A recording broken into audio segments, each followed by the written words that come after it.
नमस्कार, आप सबका स्वागत है मेरे चैनल पर। आज हम बात करेंगे इंडिया और इंग्लैंड के बीच खेले गए चौथे टेस्ट मैच की। चौथा टेस्ट मैच जीतकर भारत यह सीरीज भी जीत गया। यह भारत की 17वीं जीत अपने सरजमी पर है। भारत 2012 के बाद अभी तक कोई भी टेस्ट सीरीज अपने देश में नहीं हारा है और यह लगातार 17वीं टेस्ट सीरीज जीत है। और इससे पहले जो आखिरी बार भारत अपने घर में टेस्ट सीरीज हारा है वो इंग्लैंड के हाथों उसकी हार हुई थी 2012 में। उसके बाद से अभी तक कोई भी टीम आकर भारत में सीरीज हरा कर नहीं गई है। यह अपने आप में एक बहुत बड़ी बात है। इस तरह का डोमिनेशन ऑस्ट्रेलिया दिखाया करता था पॉन्टिंग और स्टीव वॉ के समय। तो उस समय ऑस्ट्रेलिया की टीम बहुत दमदार टीम थी, उसका कोई मुकाबला नहीं था। तो अपने घर में वो तो घर क्या बाहर का सभी जगह जाकर जीतती थी, चाहे वो दूसरे देश में जाकर हो, इंडिया हो, इंग्लैंड हो। और उस समय भी अगर किसी टीम ने उस ऑस्ट्रेलिया को कोई सबसे ज़्यादा तंग किया था तो वो भारत ही था। भारत ने ही उनके विजय रथ को रोका था। और भारत हमेशा से अपने घर पर एक बहुत मजबूत टीम रही है और उसको अपने भारत में हराना इतना आसान नहीं है, जिसका सबूत भी ये बताता है कि 2012 के बाद से टेस्ट सीरीज इंडिया अपने घर पर नहीं हारा है। तो ये बहुत बड़ी बात है। इंडिया एक बहुत मजबूत टीम है। बाहर पहले जाती थी तो जीतती नहीं थी, लेकिन अब तो वो भी ट्रेंड चेंज हो गया। इंडिया बाहर जाती है तो वहाँ भी टेस्ट मैचेस जीतती हैं, सीरीज भी जीती है। ऑस्ट्रेलिया में जाकर 2 सीरीज जीता है। इंग्लैंड भी पिछली बार जो गया था इंडिया तो वहाँ भी सीरीज जीत जाता, लेकिन बाद में एक टेस्ट मैच कोविड के चलते आईपीएल या कोविड के चलते एक साल पोस्टपोन हुआ तो वो वन ऑफ टेस्ट खेला गया जिसमें इंडिया की हार हुई। तो 2-2 से सीरीज बराबर हो गया। अगर वो ऐसा नहीं हुआ रहता, कंटिन्यूएशन में वो अगर टेस्ट सीरीज चला रहता तो इंडिया वो सीरीज जीत गया रहता। तो इंग्लैंड में भी। तो अब बात करते हैं चौथे टेस्ट मैच की। तो चौथा टेस्ट मैच की आगाज़ इंग्लैंड की टॉस से जीत से हुई। इंग्लैंड ने पहली पारी में अच्छा, शुरू में तो 5 विकेट उनके जल्दी से गिर गए। उसके बाद जो रूट ने अच्छा बैटिंग का प्रदर्शन किया और 122 रन की पारी खेली, अपना शतक बनाया और इंग्लैंड की टीम को 350 के ऊपर लेके गए फर्स्ट पारी में। इंडिया की शुरुआत अच्छी नहीं रही। इंडिया भी 5 विकेट जल्दी खो गया, जल्दी गिर गया और इंडिया की हालत पतली हो गई थी फर्स्ट इनिंग में। उसके बाद ध्रुव जुरैल ने और कुलदीप यादव और उसके बाद आशीष लोअर ऑर्डर बैट्समैन के साथ मिलकर ध्रुव जुरैल ने 90 रनों की एक बहुत ही मैच विनिंग पारी खेली और जिससे भारत को फर्स्ट इनिंग में बहुत ज़्यादा इंग्लैंड से पीछे रहने से रोका। इंग्लैंड जो है 353 रन बनाया था। भारत ने उनके स्कोर को काफ़ी नज़दीक तक जो एक समय लग रहा था कि 100-150 का लीड इंग्लैंड को मिलेगा, वो नहीं मिला। अंत में जाकर उनको 46 रन की लीड मिली। वो पॉसिबल हुआ ध्रुव जुरैल की एक्सेप्शनल बैटिंग के कारण। उसके बाद जब इंडिया सेकेंड इनिंग में बॉलिंग करने आई तो जैक क्रैली को छोड़कर और कोई उनका बल्लेबाज टिक नहीं पाया और अच्छा खेल नहीं पाया, जिसके कारण वो 145 रन पर सेकेंड इनिंग में सारी टीम इंग्लैंड की ढेर हो गई। यहीं उनका बैजबल का हवा निकल गया। बेन स्टोक्स जब से इंग्लैंड के कप्तान बने हैं तब से वो एक भी सीरीज नहीं हारे थे इससे पहले। लेकिन इंडिया ने इस बार बेन स्टोक्स के भी इस रिकॉर्ड को धाराशायी कर दिया। वो भी एक सीरीज हारने वाले कैप्टन बन गए। इससे पहले तो यही दिखाता है कि इंग्लैंड इस समय कितनी मजबूत टीम है। टेस्ट में जहाँ भी जाती है सभी जगह जीतती है या फिर मैच ड्रॉ करके आती है, तो हारती नहीं है। आप इसी से अंदाज़ा ला सकते हैं कितनी मजबूत टीम थी जिसको इंडिया ने हराया है। और इंडिया की ये बहुत मजबूत टीम नहीं है। इसमें विराट कोहली नहीं है, चेतेश्वर पुजारा नहीं है, अजिंक्य रहाणे ने, जो इतने भी एक्सपीरियंस्ड खिलाड़ी थे वो इस टीम में अभी मौजूद नहीं है, रोहित शर्मा को छोड़कर। बुमराह थे तो बुमराह भी इस टेस्ट मैच में नहीं खेले। मोहम्मद शमी नहीं है। तो बहुत सारे ऐसे प्लेयर्स हैं जो वेल एस्टेब्लिश्ड थे इंडियन क्रिकेट टेस्ट टीम में, जो अभी मौजूद नहीं है। ऋषभ पंत का आप नाम ले सकते हैं। ऋषभ पंत पिछले 1 साल से इंटरनेशनल क्रिकेट से बाहर हैं। तो इंडिया की इतनी मजबूत टीम नहीं थी, लेकिन उसके बाद भी इंग्लैंड को इंडिया ने हराया अपने नौजवान प्लेयर के दम पर। ये एक बहुत बड़ी बात है। तो इससे दिखता है कि इंडिया में टैलेंट की कमी नहीं है, और जो भी नए खिलाड़ी आ रहे हैं वो उनमें भूख है अच्छा करने की इंटरनेशनल लेवल पर, और वो अच्छा कर भी रहे हैं। पहले ऐसा नहीं था इंडिया में ये कंडीशन।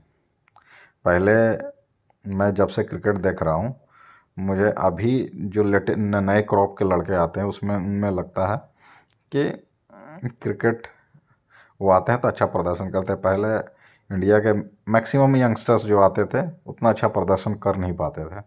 तो इसका मतलब वह है कि ओवर द ईयर्स में क्रिकेट का विकास इंडिया में बहुत ज़्यादा हुआ है, और इसका फैलाव बढ़ा है, और बहुत नए नए लड़के इससे जुड़े हैं, और और काफ़ी परिश्रम कर कर आ रहे हैं।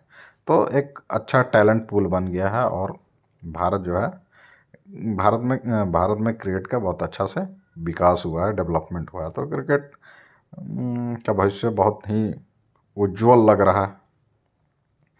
और इंडिया जो है सभी जगह जीतती है अब जाकर। जितने भी यंगस्टर्स आते हैं अच्छा प्रदर्शन करते हैं, ये एक बहुत बड़ी बात है।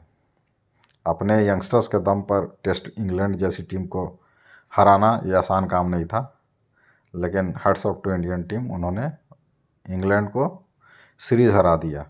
इस आने से पहले इंग्लैंड वाले बहुत बड़े बड़े बोल रहे थे कि इस बार 5-0 से इंडिया को हराएंगे, 4-0 से हराएंगे। इस तरह के उनके बहुत सारे एक्सपर्ट्स बोल रहे थे, लेकिन सारा दावा उनका फेल हो गया। इंडिया में आकर बैट बॉल फुस हो गया। अब तो बैट बॉल पर सवाल उठने लगी हैं इंग्लैंड में ही, क्यों क्या बैट बॉल इंडिया में सही है। तो इंडिया ने बैट बॉल की हवा निकाल दी है। अब इस पर भी वो चर्चा करेंगे आगे चलकर। हो सकता है पिच पर भी रोना धोना मचाए कि पिच खराब था। हालांकि पिछले 1-2 साल से जैसे पिच मिल रहे थे खेलने के लिए, उसकी तुलना में ये इंग्लैंड सीरीज़ में जितने भी पिच मिले हैं काफ़ी अच्छे पिच हैं। बैटिंग ट्रैक भी अच्छे थे इसमें, अच्छे मतलब वेल नॉर्मल पिचेस हैं। मतलब ऐसा नहीं है कि सभी के लिए सब कुछ था। स्पिनर्स फास्टर, आप देख लीजिए बैट्समैन के लिए भी जो भी अप्लाई किया रन बनाए, या फिर बॉलर्स अच्छा बॉलिंग किया तो उनको विकेट मिली, चाहे वो स्पिनर हो या फास्टर हो। तो यह मतलब कम्पिटिटिव पिच थी, एक सभी के लिए उसमें था। लेकिन इससे पहले जितने भी टेस्ट मैच हो रहे थे उसमें वैसी पिचेस नहीं थी। उसमें पहले दिन से ही टर्न होता था। तो वैसी पिचेस इंडिया ने इस बार इंग्लैंड को नहीं दिया। अगर वैसी पिचेस दी होती तो मान सकता था कि हाँ इंग्लैंड 5-0 से हारती। लेकिन कम्पिटिटिव पिचेस दिए गए, उसके बावजूद यंगस्टर्स ने इंडिया को जिताया, ये बहुत बड़ी बात है। तो हम सलाम करते हैं अपनी टीम को कि उन्होंने अच्छा खेल दिखाया, यंगस्टर्स ने अच्छा खेला और इंग्लैंड जैसी मजबूत टीम को ध्वस्त किया, उनके घमंड को तोड़ा। ये कह सकते हैं कि उनके घमंड को तोड़ा। वो पिछले कुछ दिनों से टेस्ट मैच नहीं हार रहे थे, टेस्ट सीरीज़ नहीं हार रहे थे, तो उनको घमंड हो गया था कि हम विश्व में सर्वश्रेष्ठ हो गए हैं, अब हमें कोई नहीं हरा सकता। और यही मानसिकता के साथ वो इंडिया भी आए थे, लेकिन इंडिया ने उनके इस घमंड को चूर चूर कर दिया।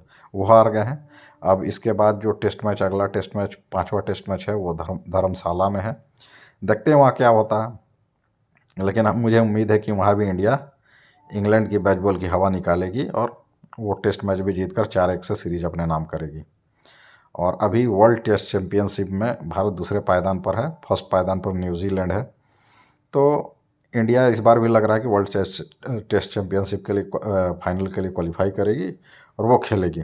और उम्मीद करते हैं कि इस बार अगर खेले तो भारत वर्ल्ड टेस्ट चैम्पियनशिप जीते, ना सिर्फ खेले।